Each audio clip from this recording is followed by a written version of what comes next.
Hey everyone, I'm working to hit 1,000 subscribers and I need your help to get there. If you enjoy this content, please hit that subscribe button right now.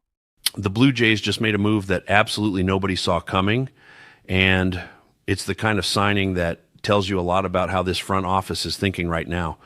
While everyone's been obsessing over Kyle Tucker and Alex Bregman, Toronto quietly went out and signed a 17-year-old left-handed pitcher from the Netherlands that most people have never heard of. His name is Selwyn Herkman. He's 6'6", and if you try to look him up right now, you're going to find almost nothing. That's because this kid has never played in North America, has barely any online presence, and comes from a baseball market that most MLB teams aren't paying serious attention to. This is the definition of a high-risk, high-reward move. The Blue Jays had international bonus pool money that was about to expire on December 15th. That money doesn't roll over into the next year, so it was use it or lose it. Rather than let it go to waste, they took a swing on a prospect who's considered one of the top young players in Europe. And when I say top young players in Europe, we're talking about a very small pool. The only comparable name recently is Gene Fredericks, who just signed with the Yankees. That should tell you something about how rare it is to find legitimate baseball talent coming out of that part of the world. Herkman played for DSS Haarlem, which is one of the top teams in the Netherlands. It's considered the second highest division in Dutch baseball, and he helped his team win the division championship. That caught the attention of international scouts, and now the Blue Jays are betting they can develop him into something special. This is only the second time Toronto has signed a Dutch player. The first was Sam Roberts, who they ended up trading to the Cardinals in 2023 for Jordan Hicks.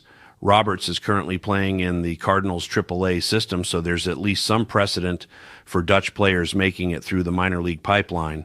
What makes this signing fascinating is what it says about the Blue Jays' approach to international scouting.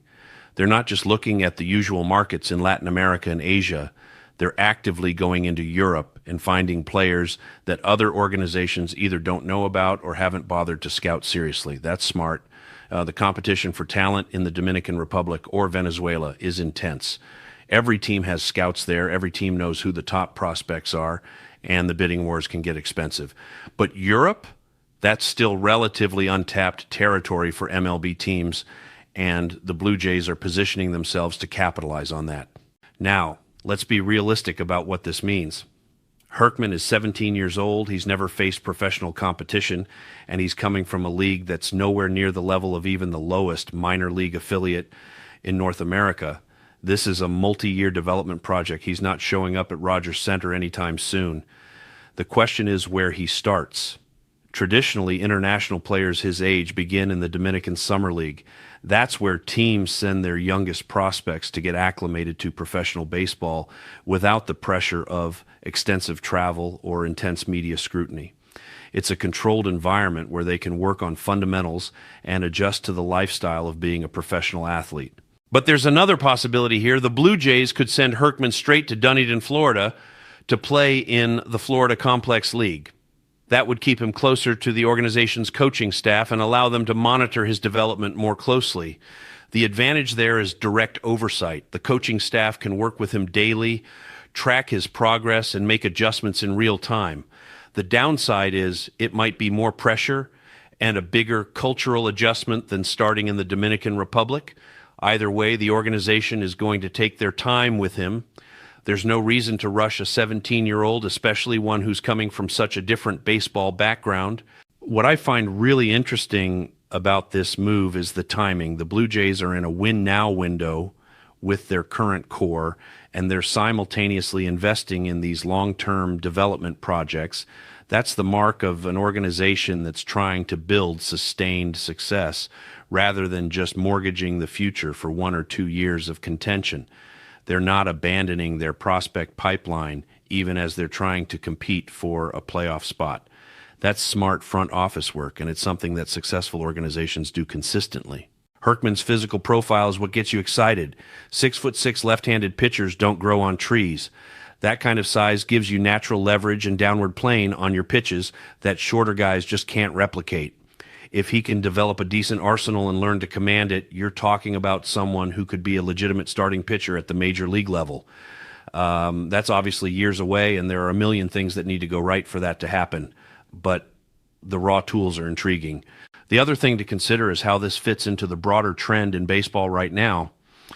Teams are increasingly looking at underexplored markets for talent. We've seen teams invest heavily in scouting Australia. We've seen more attention paid to players coming out of college programs in Europe. And there's a growing recognition that talent exists in places that haven't traditionally been pipelines to the major leagues.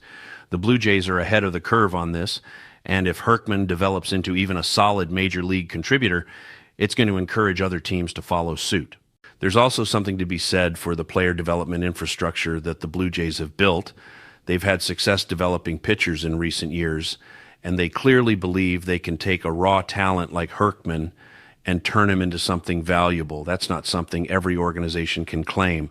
Player development is one of those areas where the difference between a good organization and a mediocre one becomes really apparent. The Blue Jays are betting on their ability to identify talent that others miss and then develop it properly. That's the kind of competitive advantage that can pay dividends for years. Now, is this the move that's going to change the Blue Jays' fortunes next season? Obviously not. This is about building for the future and maximizing resources that were going to expire anyway. But it's still noteworthy because it shows the organization is thinking creatively about how to find talent. They're not just doing the same things every other team is doing. They're exploring different markets, taking calculated risks, and trusting their development system to turn projects into contributors. The real test comes in the next few years. We'll see how Herkman adjusts to professional baseball, how he handles the cultural transition, and whether the Blue Jays development staff can refine his skills into something that translates at higher levels. His entire career trajectory is a mystery right now. There's no scouting reports, no video breakdowns, nothing that gives us a clear picture of what he can do. That makes this one of the more interesting stories to follow in the Blue Jays system over the next couple of years. For fans, this is the kind of signing you might not think about much right now, but it could end up being huge down the line. Remember, every star player was once an unknown prospect that some team took a chance on. Maybe Herkman becomes that guy for the Blue Jays. Maybe he doesn't. But the fact that they're willing to invest in talent from unconventional places shows they're serious about building something sustainable. And in an era where every team is trying to find edges wherever they can, that kind of forward thinking is exactly what you want to see from your front office.